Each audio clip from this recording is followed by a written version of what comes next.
Bienvenue à toi dans cette vidéo. Si tu es ici, c'est que certainement tu as vécu une relation toxique qui a laissé des traces. Tu as peut-être l'impression que quelque chose te retient malgré tes efforts pour pouvoir avancer et te reconstruire, mais malgré tout ça, tu n'arrives pas à avancer. C'est comme s'il y avait une sorte de mur invisible que tu n'arrives pas à dépasser ou comme des chaînes qui te retiennent malgré tous tes efforts. Aujourd'hui, je vais partager avec toi les clés pour comprendre ces blocages émotionnels qui t'empêchent de te reconstruire. Tu vas apprendre à identifier ces freins, comprendre pourquoi ils sont là et surtout comment commencer à les débloquer pour reprendre le contrôle de ta vie. Je te propose de rester jusqu'à la fin parce que je vais te proposer une méthode concrète, simple, avec des outils pour amorcer ta reconstruction dès aujourd'hui. Bonjour à toi, ici Fabien Arnoux, ton coach pour te reconstruire d'une relation toxique afin de retrouver la personne pétillante, rayonnante, confiante et pleine de vie que tu étais avant ce type de relation, mais surtout utiliser ce type d'événements traumatisants dans ta vie pour grandir, avancer, t'aimer beaucoup plus, te respecter, t'honorer et incarner la personne puissante et belle que tu es. Si tu me découvres à travers cette vidéo, je t'invite maintenant à cliquer sur s'abonner, sur la petite cloche de notification afin d'être tenu au courant de mes prochaines vidéos, posts et audio quasiment quotidiens pour t'aider à te reconstruire dans les plus brefs délais. Sache que tu as aussi dans la description une vidéo exclusive formation gratuite qui s'intitule Les 4 piliers pour se reconstruire et renaître avec éclat après une relation toxique. Je te propose d'aller vite voir cette vidéo tant qu'elle est encore disponible gratuitement. Alors un blocage émotionnel, c'est quoi? C'est comme une sorte de mur invisible qui t'empêche d'avancer. Après une relation toxique, ces blocages sont souvent encore plus puissants parce qu'ils viennent nourrir des blessures émotionnelles. Des blessures comme l'abandon, le rejet, la trahison, l'humiliation. Ces blocages peuvent se manifester par des émotions intenses comme la culpabilité, la peur de refaire confiance à quelqu'un ou même carrément une perte de sens à ta vie. Tu te dis peut-être d'ailleurs, pourquoi est-ce que ça m'arrive à moi? Pourquoi je n'arrive pas à tourner la page? Mais voici la bonne nouvelle, ces blocages ne sont absolument pas une fatalité. Ils sont là en fait pour toi, ils sont là en fait pour te donner un message. Et une fois que tu comprends ces messages, tu vas pouvoir avancer vers une reconstruction durable. Donc la première étape, c'est d'identifier et d'éclairer ce qui te freine aujourd'hui. Et pour ça, j'ai 3 questions puissantes à te poser. Première question. Dans quelle situation spécifiquement tu ressens un blocage? Est-ce que c'est lorsque tu essayes de lancer un nouveau projet, lorsque tu essayes de rencontrer une nouvelle personne ou lorsque tu essayes par exemple encore de poser tes limites? Il est important d'identifier spécifiquement quand ces blocages se manifestent parce qu'ils ne se manifestent pas en permanence toutes les secondes de ta vie. Ça va être à chaque fois dans des situations spécifiques. Deuxièmement, quelle émotion revient le plus souvent? Est-ce que c'est de la peur? Est-ce que c'est de la honte? De la culpabilité? De la tristesse? Mettre un mot sur tes émotions bloquantes, ça va être une très grande victoire parce que c'est une fois de plus mettre de la clarté sur ce qui se passe en toi. Et tu ne pourras jamais changer les choses tant que tu n'élèves pas ton niveau de discernement sur ce qui se passe en toi. Retiens bien cette phrase, la clarté égale puissance personnelle. La puissance personnelle, c'est la capacité ensuite à agir. Mais tant que tu n'as pas de clarté sur ce qui se passe en toi et que tu ne comprends pas ce qui se passe en toi, tu ne pourras pas avancer, tu vas tourner en rond en fait comme un poisson rouge dans un bocal. Troisième question puissante, c'est quelles sont les croyances qui sont associées à cet état émotionnel? Par exemple, tu pourrais penser quelque chose comme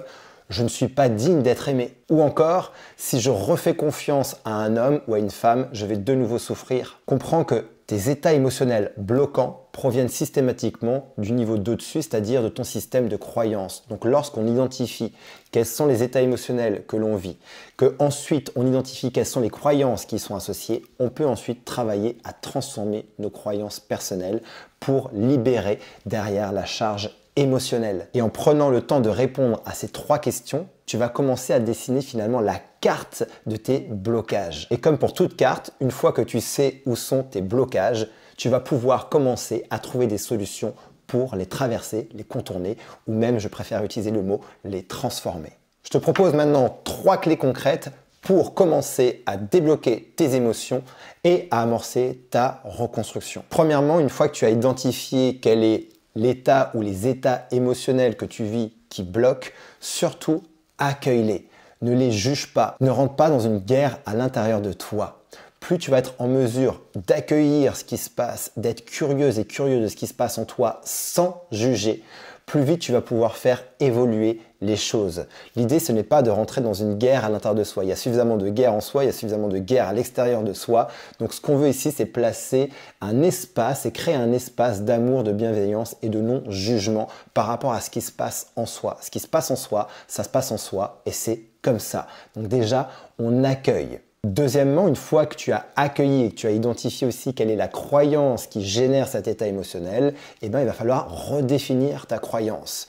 Il va falloir remettre en question la croyance qui génère l'état émotionnel bloquant pour pouvoir créer ici une nouvelle croyance, faire pivoter ton ancienne croyance vers une croyance plus constructive qui va te permettre de générer un état émotionnel plus productif, comme de la paix, de la sérénité, de la joie, de la sécurité, de la confiance.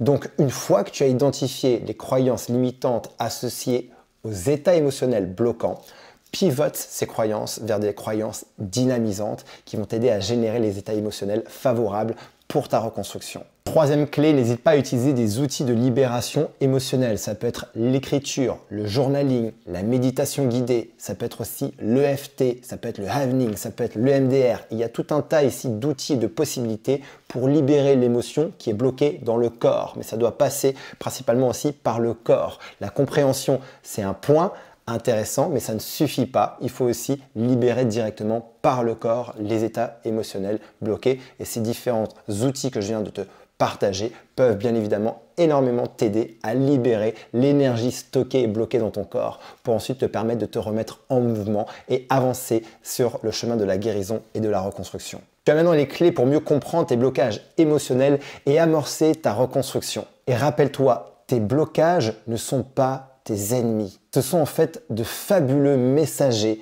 opportunités pour grandir et transformer littéralement ta vie. Je t'invite à mettre dans les commentaires quel blocage tu veux aujourd'hui surmonter en priorité. Et si cette vidéo t'a aidé, n'hésite pas à me laisser un pouce, à la partager à quelqu'un qui a besoin d'entendre cette information. Et si tu as besoin aujourd'hui d'aller plus loin avec moi, sache que tu as la possibilité de faire une session diagnostic dans laquelle je vais t'aider à identifier quel est le véritable blocage aujourd'hui qui t'empêche de te reconstruire et potentiellement ensuite à partir de là, t'aider à aller plus loin et avancer ensemble. N'hésite pas à prendre rendez-vous pour cette session diagnostic.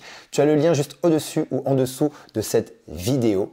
Il te suffira de cliquer dessus, tu seras redirigé vers mon agenda et ensuite on t'appelle. D'ici ma prochaine vidéo, souviens-toi et rappelle-toi, quoi qu'il arrive, tu mérites de t'aimer, tu mérites de t'honorer, tu mérites de te respecter et tu mérites de rayonner à nouveau. Et je te dis à très bientôt.